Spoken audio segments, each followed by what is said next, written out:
biggest game in club football until we see how the Club World Cup does. But the Champions League final. Champions League final is today. It's today. So let's talk about it. Let's talk about how that game is going to go and, you know, what's at stake and stuff like that. And like, one of the things coming into the final is what I've liked is the Munich theory of every time a final's been played in Munich, a new champion has been born. So, hey, that's how it is. Because obviously, like, what was it? Chelsea, Dortmund, and then there was someone else like Dinamo Kiev would have won it there as well. Obviously, Inter Milan have won the Champions League before, so the new winner would be PSG. So if you're going to put your bets on, put it on PSG. I mean, I did have a bet on. I don't want to speak about it because I lost it. I had Real Betis to win like as an acca of like all the finals, and I got it all the way right up until Real Betis lost the other night. But anyway, let's not get caught up on that. Let's get caught up on what is going to happen in the game. And you know what? It is a very nice contrast in abilities.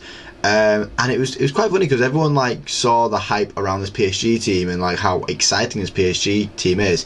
But the more exciting of the two semi-finals was the Inter-Barca game, because PSG and Arsenal set up so defensively that the game was a bit quiet and tough to get a chance in.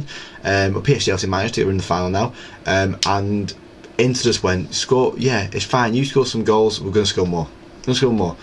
And they do it in such a good fashion as well. Like that 7-6 on aggregate, that is insane. That Serbi goal is like absolutely lit up the stadium. It's crazy. But let's get into the lineups. These are my predicted lineups for the game. I'm a bit sticky on like who's going to be where, but let's start with that PSG team where it's going to be obviously Donnarumma in there. He's been a star for the minute competition and he loves the final. Hakimi, who, you know, man of the match in that second leg. No, he wasn't. He should have been man of the match in the second leg, but he took the show. Marquinhos, the centre back, alongside Pacho, been pretty strong this season. Nunes, who's been immense at left back there. João Neves, Vitinha and Ruiz. Ruiz had any experience with João Neves and Vitinha adding that youth and that power and just that drive in the midfield that PSG require. And then I've gone with Doué, Dembele and Kvaratskhelia up front. I think Dembele and Kvaratskhelia are like the shoo-ins, and then there's like Doué or Barcola. I've gone with Doué because exciting youngster, man. He's here for the golden boy.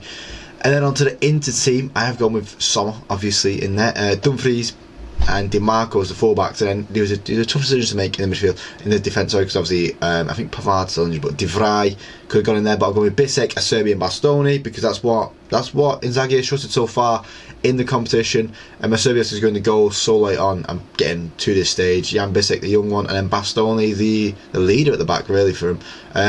Going with Barella, Mkhitaryan and Calhanoglu in the midfield, as you'd expect. You know, it is that right balance of experience and just knowing what they're doing and making the right pass. Mkhitaryan in a Champions League final again. 2 he's gone to now. And then Thuram and Martinez up front. What more would you expect? Let's get on to how the teams are going to be playing in this game, like we have done with all the ones. Let me just get all the teams on the pitch. 1 second. Why is it starting with from there? Oh my god, I've absolutely mashed this up all over the place. I never like. I feel like I'm missing. No, I'm not missing a defender. I've got all the players. We got all the players there. And obviously, purple is the PSG team, and the white is the Inter Milan team. As you can see, we line up that front to back, and you are going to see just a lot from both teams, really. I think Marquinhos and Pacho are going to be like relatively high, but not too high. We're not talking like Tottenham high up the field here. And then we're going to end up with Hakimi and Nunes putting the pressure on the likes of Di Marco and Dumfries. But you've got to be careful, because when Di Marco and Dumfries find that space, they are going to find that space. They will find that space. They will get up themselves as well. And you'll see, you know, Mkhitaryan, Calhanoglu and Barella, you know, providing like the right, being in the right place at the right time. That's what they kind of do. Fabian Ruiz's experience, but obviously Vitinha and João Neves, with Vitinha being here and João Neves being there, are going to try and run those three ragged. You know, they've got the youth and they've got the experience. It's a good, nice battle there. The three at the back against these three here. Obviously, it ends up with Doué and Kvaratskhelia on the wing, and then you see Dembele here go to whatever wing is needed and like just help out. The guy can use both feet and he can wiggle past the defender and take him on and, you know, show him where the door is. I think both goalkeepers are great as well, so it's going to be difficult to score a goal, but I do think it is going to come from down this side, I think, or even down either side really, I think Dembele, Kvaratskhelia or Dembele and Doué will take advantage of these wide centre backs, Bastoni or Jan Bissek. And when they're on this side, especially with Vitinha coming up, and then on this side with Vitinha on this side and Fabio Ruiz on that side, and Vitinha coming up here and help providing that. But then also Hakimi coming on this side, it is a lot for him to deal with here. Like, DiMarco's a good defender, but when you've got that coming at you, it's going to require some strong defence. And then when you move that across, then it's Dumfries who's trying to like get on the counter attack, but he doesn't want to be, too caught out. It's going to be sat like this for most of the game, I do imagine, just trying to deal with the pressure, leaving. I would probably have Jean Neves there, and then PSG will be smart enough to not leave themselves out on the back there. But Martinez and Thuram just waiting for that ball to come through, that pounce, and then bang, run. Martinez done, Thuram done, and I think they've got the legs on him for when that ball does go over to make it. Thuram especially, Dumfries was great at it in